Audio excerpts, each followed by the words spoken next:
Imagine this. The Titanic, the legendary ship that sank in 1912, has been resting peacefully at the bottom of the ocean for over a century. And yet, every now and then, someone wakes up and says, "Hey, why don't we pull it out of the water?" Of course, like it's that easy.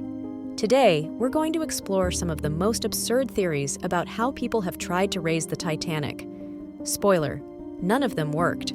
But hey, we're here to tell you all about them, because history alone isn't enough. We need the weird and wonderful stories that come with it. Let's start from the beginning. The Titanic, yes, the unsinkable ship, well, not really, hits an iceberg on April 14, 1912, and in less than 3 hours sinks to the bottom of the Atlantic. But we're not here to talk about how tragic that was. We've seen enough documentaries and movies to last a lifetime. Today, we're focusing on what happened afterward, or rather, on what some creative, or let's be honest, bored, minds have come up with to bring it back to the surface. Because let's be honest, who wouldn't want to see that engineering marvel again? Oh wait, who wouldn't want to spend billions to see a giant rusted mass covered in shells? A few decades after the disaster, people with too much time and too much money started coming up with the most bizarre plans to raise the Titanic. And today, we're going to go through them one by one, with the seriousness they deserve, which is none. First up is something straight out of Game of Thrones. What if I told you that someone proposed raising the Titanic by freezing it? Yep, you heard that right. The plan was to surround the Titanic with a metal net. Easy, right? Pour a ridiculous amount of liquid nitrogen on it, and voila, the Titanic would turn into a floating block of ice. Okay, let's break this down. We're in the Atlantic Ocean, where the temperature is already freezing cold. Adding more cold doesn't seem like the brightest idea, but all right, let's roll with it. Suppose we manage to freeze the ship. The liquid nitrogen, when it hits the boiling Atlantic waters, would evaporate almost instantly without forming that nice, compact ice block we were hoping for. In fact, it would be more like a sauna under the sea. You'd be better off making cocktails with that nitrogen than lifting the Titanic. Titanic, 1, genius, 0. But it doesn't stop there.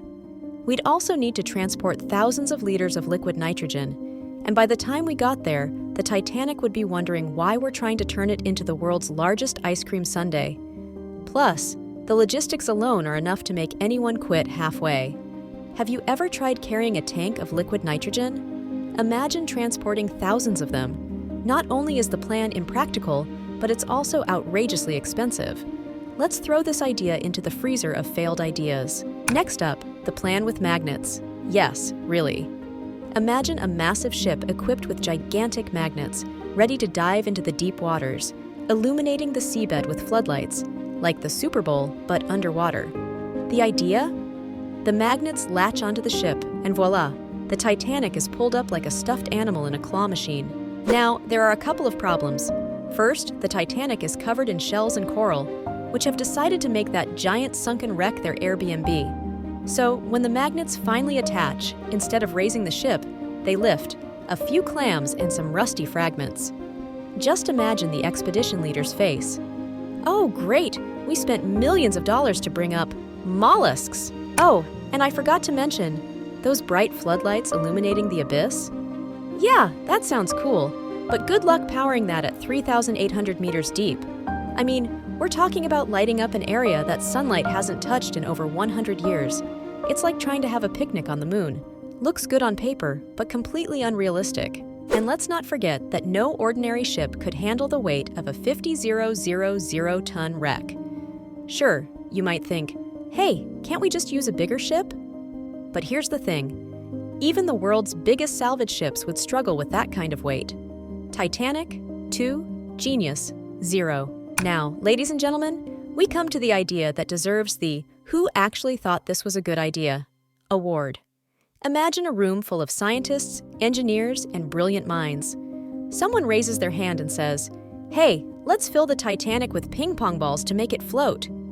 Pause. Applause. Explosive laughter. And yet, someone really proposed this. The plan was simple.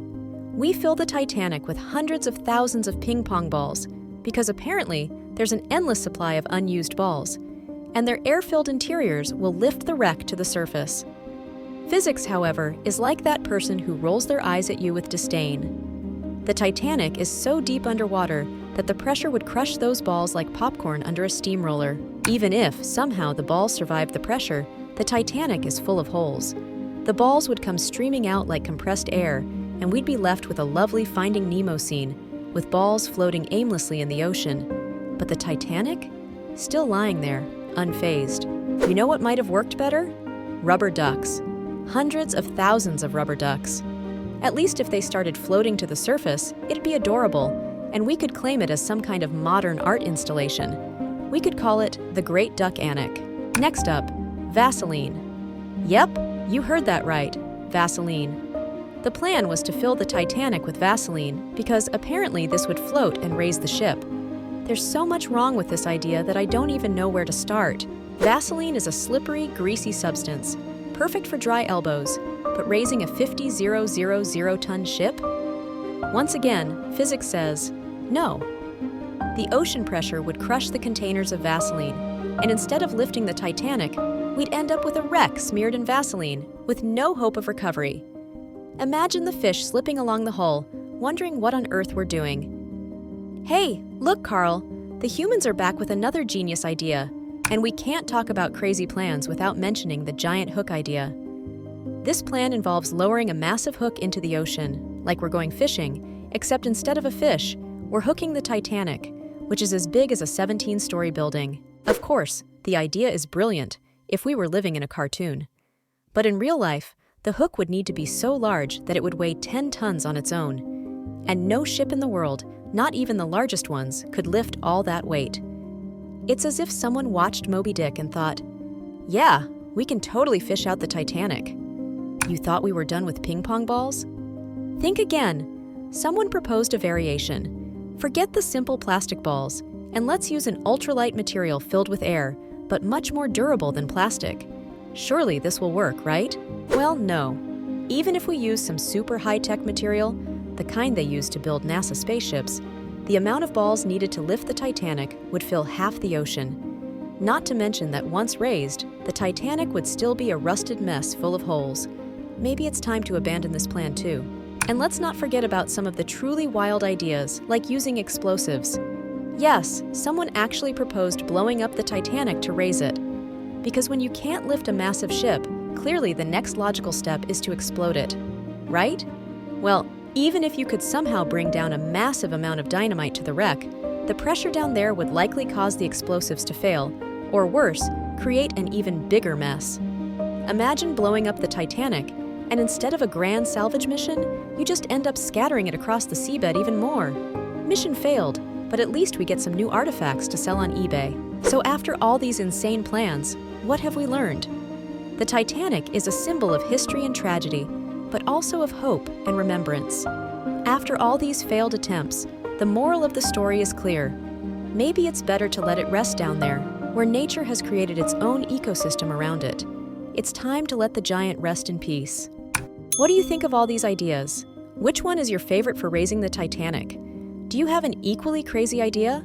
Let us know in the comments. And if you haven't done so yet, subscribe to the channel and hit the bell for more incredible and bizarre curiosities from around the world. See you in the next video.